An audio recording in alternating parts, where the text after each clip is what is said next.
इस वतन को लहू की जरूरत पड़ी, सबसे पहले ही गर्दन हमारी कटी, फिर भी हमसे ये कहते हैं अहले चमन, ये चमन है हमारा तुम्हारा नहीं।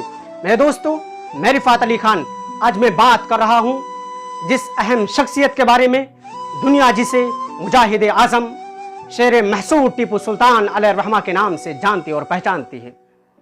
इस मुल्क के लिए अपने खून का आखिरी कतरा तक बहा देने वाले शेर महसूद टीपू सुल्तान एक गयूर मुसलमान थे जिन्होंने कई मर्तबा अंग्रेजों के दांत उखाड़े। आपकी शख्सियत अंग्रेजों के लिए इस कदर वहशतनाक थी कि आपके शहीद होने के बाद एक अंग्रेज जनरल चिल्ला उठा था, आज हिंदुस्तान की आखिरी कड़ी टूट गई है, अब दुनिया की कोई ताकत हिंदुस्तान को हमारी गुलामी से नहीं बचा सकती।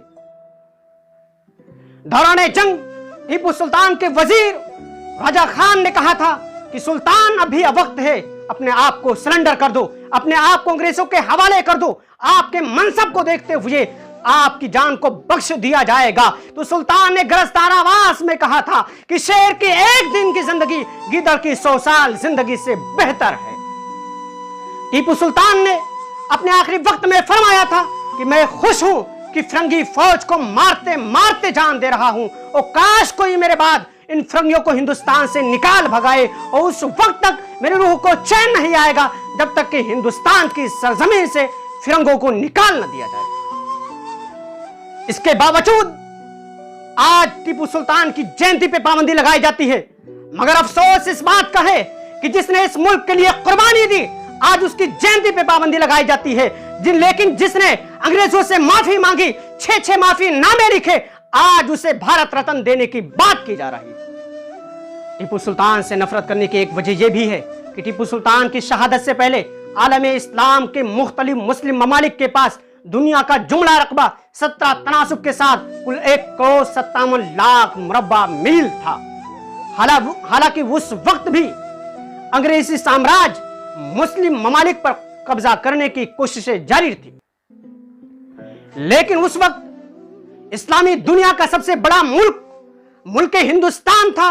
हिंदुस्तान में उनके लिए सबसे बड़ी रुकावट सुल्तान ही थे, इसलिए सुल्तान के होते हुए उन्हें अपने नापाक मकासद में खातिर ख्वाह कामयाबी नहीं मिल सकती थी। लेकिन जब यह दीवार उनके सामने से हट गई तो उनको अपने नापाक मकासद को अमली जामा पहनाने में देर ना लगी।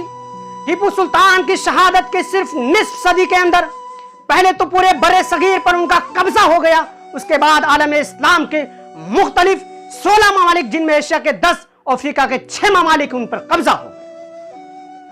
आपको जानकर हैरत होगी कि टीपू सुल्तान की शहादत के सिर्फ 50-60 साल के अंदर आलम इस्लाम का रकबा 1,57,00,000 मुरब्बा मील से घटकर 45 लाख मुरब्बा मील में जाके सिमट गया।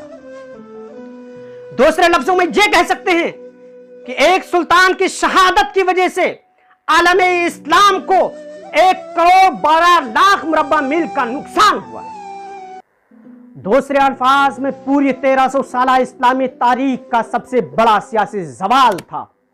अगर सुल्तान कुछ साल और जिंदा रहता तो शायद इतनी जल्द अंग्रेजों को हिंदुस्तान से फुर्सत ही नहीं मिलती कि वो दूसरे ममालिक पर कब्जा करते। इसी तरह टीपू सुल्तान की शहादत और सल्तनत खुदादात की जवाल का आलम इस्लाम को बहैसियते एक मुबल्लिग ना सिर्फ दीनी नुकसान हुआ है, बल्कि बहैसियते एक मुस्लिम हुक्मरान टीपू सुल्तान की शहादत से आलम इस्लाम की सियासत पर गैर मामूली असरात मुरत्तब हुए हैं। गोया कि टीपू सुल्तान का वजूद ही अंग्रेजों के मुकाबले में उन्हें दूसरे मुल्कों पर कब्जा करने से रोके हुए था। मगर अफसोस, एक तरफ तो आजादी हमारा किरदार जी है, दूसरी तरफ आज यौम आजादी मनाई जाती है तो एक लम्हे के लिए भी हमारा तस्करा नहीं होता। हमारा प्राइम मिनिस्टर लाल किले के स्टेज से आवाम से 1 घंटे का खिताब करता है, शायद ही उनकी जबान पर किसी मुसलमान मर्द मुजाहिद का नाम आता हो। मैंने भी 12 स्कूलों और कॉलेजों में शिरकत किया है जिसने यौम आज़ादी के मौके पर, यौम जमहूरिया के मौके पर, मगर वहां मैंने अपने असलाफ के तस्करे को नहीं पाया। तो जरूरत इस बात की है कि हम अपनी तारीख का मुताला करें, अपनी तारीख को याद करें, ताकि हम फख्र से कह सकें हमारा खून भी शामिल है हिंद की मिट्टी में, किसी के बाप का हिंदुस्तान थोड़ी है। अगर हम ऐसा नहीं कर पाते हैं तो याद रखो आने वाली नस्लें हमें कभी माफ नहीं करेंगी।